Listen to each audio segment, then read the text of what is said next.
निर्मल मन से मुझे प्राप्त किया जा सकता है। छल द्वेष कपट से कभी मुझे प्राप्त नहीं किया जा सकता। हे माधव, हे गोविंद की भक्ति को जो सच्चे निष्ठा और सच्चे हृदय से करता है, गोविंद उसे अवश्य दर्शन देते हैं। विदुर जी महाराज कहते हैं, हे मैत्री मुनि जी, विदुर जी कहते हैं, हे मैत्री मुनि, फिर ध्रुव का क्या हुआ? 36,000 वर्ष तक ध्रुव ने राज किया, ध्रुव लोक को प्राप्त हुए। जब ध्रुव जी की मृत्यु हुई तो एक दिव्य विमान आया है।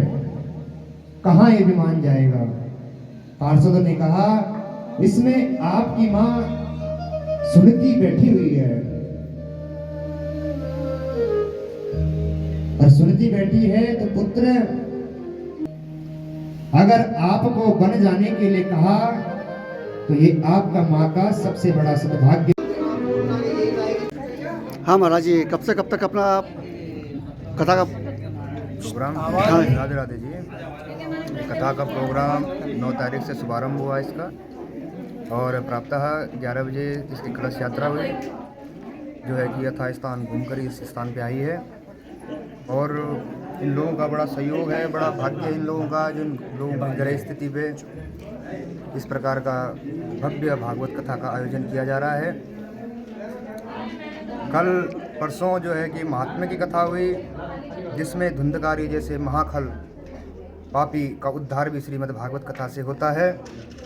कल हमने सत्य की बारे में चर्चा की कि सत्य क्या है, असत्य क्या है, धर्म के प्रति किस प्रकार जाना चाहिए, किस प्रकार नहीं जाना चाहिए। और हमने आज सृष्टि की उत्पत्ति के बारे में बताया। समस्त संसार जब तक मनुष्य स्वरूपा के संतान है, मानव जाति के हम सब संतान है।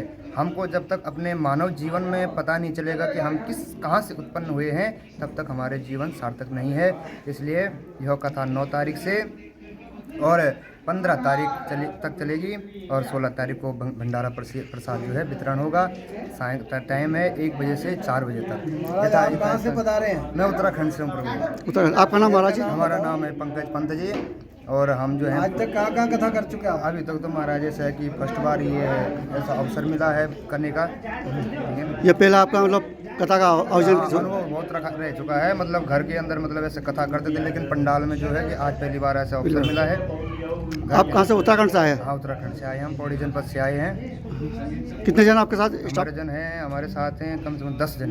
10 जन। हाँ, जो वृंदावन से कलाकार पधारे हैं, अलग अलग स्थानों से बद्रीनाथ से हमारे आचार्यगण पधारे हैं, और केदारनाथ से जो है हमारे आचार्यगण पधारे हैं। परमात्मा ने 84 लाख योनियां बनाई है, और उन समस्त 84 लाख योनियों में परमात्मा स्वयं आत्मा के रूप में विराजमान है, और हर आत्मा का अपने अंश की ओर से, जिस परमात्मा का अंश है उसकी ओर से खिंचाव होता है, उस ओर खिंचाव होता है। इसीलिए मानव भी इन समस्त 84 लाख श्रेणियों में, योनियों में सर्वश्रेष्ठ योनि मानी जाती है, क्योंकि पशु पक्षी, कीड़े मकोड़े, इनमें समझ की, बुद्धि की जो है कमी होती है।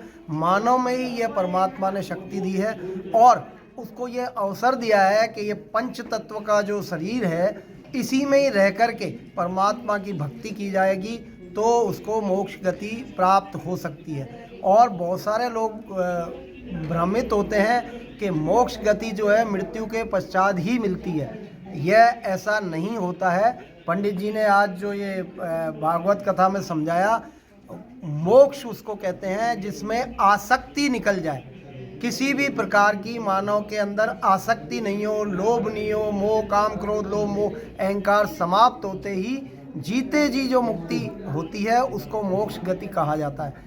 यह कथा का श्रवण करके जो भी लोग हैं परमात्मा की ओर खिंचाव सबका होता है। यहाँ कमलेश जी हेमनानी ने, संयोजक ने ये कथा का आयोजन करवाकर, और जो कथा के गुरु हैं, कथावाचक हैं, इनके माध्यम से यहाँ पर साईं बाबा कॉलोनी में, साईं बाबा मंदिर के सामने ये प्रतिदिन 9 तारीख से 1 सप्ताह तक 7 दिवसीय भागवत कथा का आयोजन किया गया है।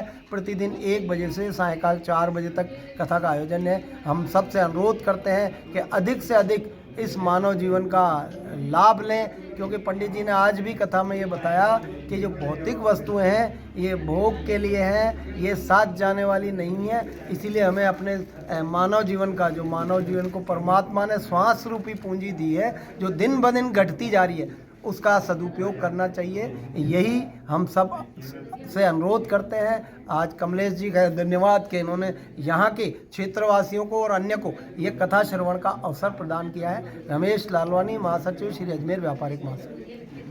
पंडित जी सही बोलोगे?